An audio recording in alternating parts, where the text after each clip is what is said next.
పద్మ పురాణాంతర్గత సంపూర్ణ కార్తీక పురాణము 30వ రోజు 59, 60 అధ్యాయములు. 59వ అధ్యాయము.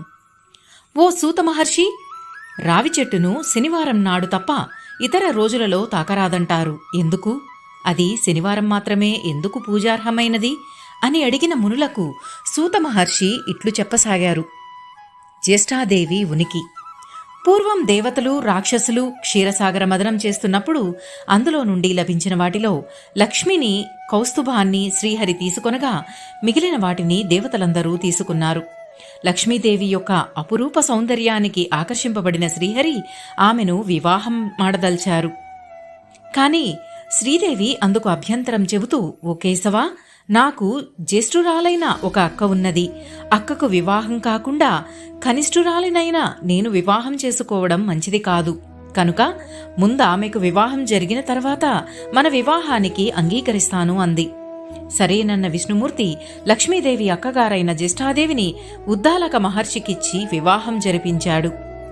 ఎర్రని నేత్రములు, కఠిన వాక్కు, స్థూల శరీరము, బిరుసెక్కిన శిరోజాలతో అశుభ్రంగా ఉన్న జ్యేష్ఠాదేవిని ఉద్దాలకుడు తన ఆశ్రమానికి తెచ్చుకున్నాడు. దరిద్ర దేవతకు ఇష్టమైన ప్రదేశములు. ఉద్దాలకుని ఆశ్రమం నిరంతర హోమ, ధూప, సుగంధాలతోనూ వేదనాదాలతోనూ నిండి ఉంది. అలాంటి ఆశ్రమాన్ని చూడగానే జ్యేష్ఠాదేవి విచారిస్తూ, ఓ ఉద్దాలక, నాకిలాంటి శుభ్ర ప్రదేశాలు గిట్టవు. వేదఘోష నాకిష్టముండదు.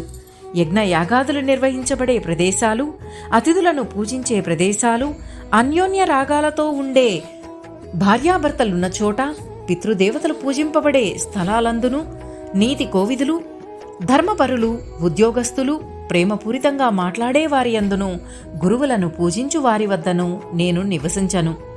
నిత్యము కోట్లాటలుండే ఇండ్లయందును, అతిథులు అవమానింపబడే స్థలాలందును, ముసలివారు, స్నేహితులు, సత్ప్రవర్తన గల సజ్జనులు మున్నగు వారెక్కడైతే అవమానింపబడుతూ ఉంటారో ఆయా ప్రదేశాలందు నేను నివసిస్తాను.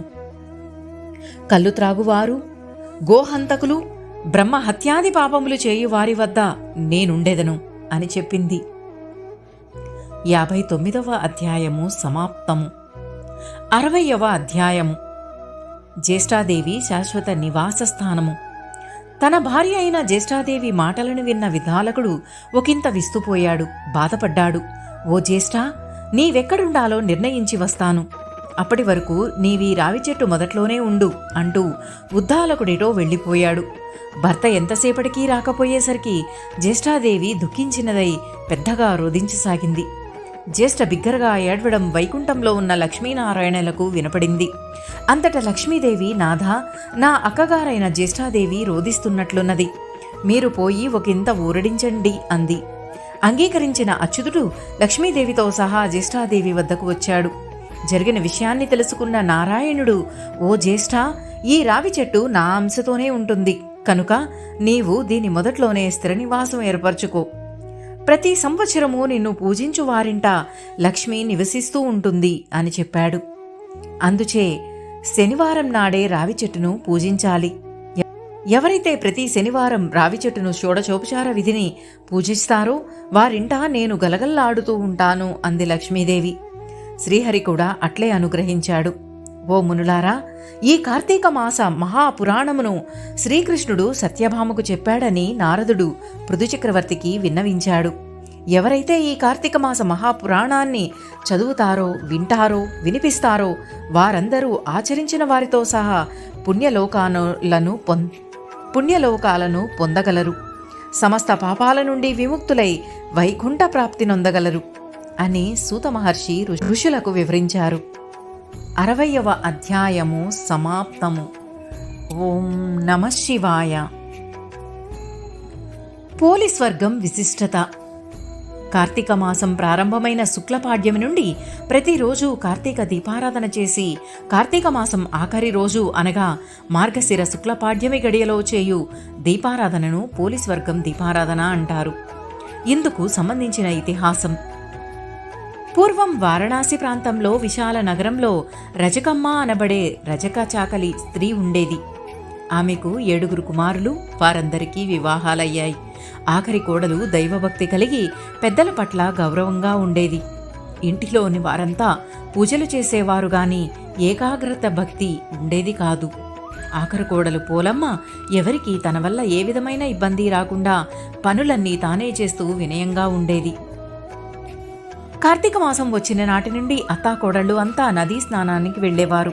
పోలమ్మకు మాత్రం పనులు అప్పచెప్పి ఇంటి వద్దే వదిలేశారు.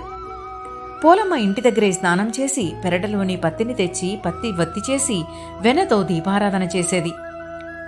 భగవత్నామ పారాయణ చేసుకుంటుండేది. పోలమ్మకు ఆయుర్దాయం తీరింది. సునాయాస మరణం కలిగింది. విష్ణుదూతలు విమానంలో వచ్చి పోలమ్మను విమానంలో ఎక్కించుకుని స్వర్గానికి తీసుకుని వెళ్తున్నారు. నదీ స్నానం చేస్తున్న వారంతా చూసి పోలి స్వర్గానికి వెళుతున్నదని కేకలు వేశారు. ఆ కేకలు విన్న అత్త, తోటికోడళ్ళు తమ అజ్ఞానానికి విచారించారు. శరీరంతో విష్ణు సాయుధ్యం పొందడం పోలి చేసుకున్న సుకృత ఫలం అని ప్రశంసించారు.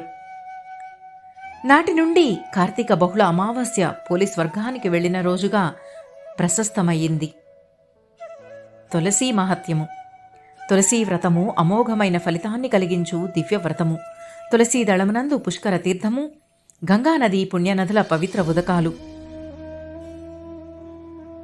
శ్రీమన్నారాయణుడు సమస్తమైన దేవతలు అందు నివసిస్తుంటారు.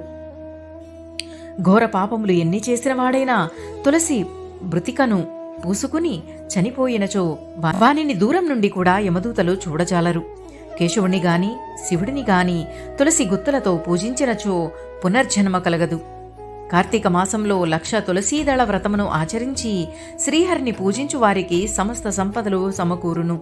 తులసిని స్థాపించుట వలన, స్పృశించుట వలన, పెంచినందువలన, తులసిని గూర్చి చదివినా తెలుసుకున్న మనోవాక్కాయ కర్మలచే ఆచరించిన సకల పాపములు హరిస్తాయి. నర్మదా నదిని చూడడం, గంగానదిలో స్నానం చేయడం, తులసీవనాన్ని సేవించడం, ఈ 3 పనులు సమాన ఫలితాన్ని కలుగజేస్తాయి. తులసీవనాన్ని స్థాపించు వారి సమస్త పాపాలు హరించును. ఇష్టకామ్య సిద్ధి కలుగుతుంది. యముని వల్ల భీతి కలగదు.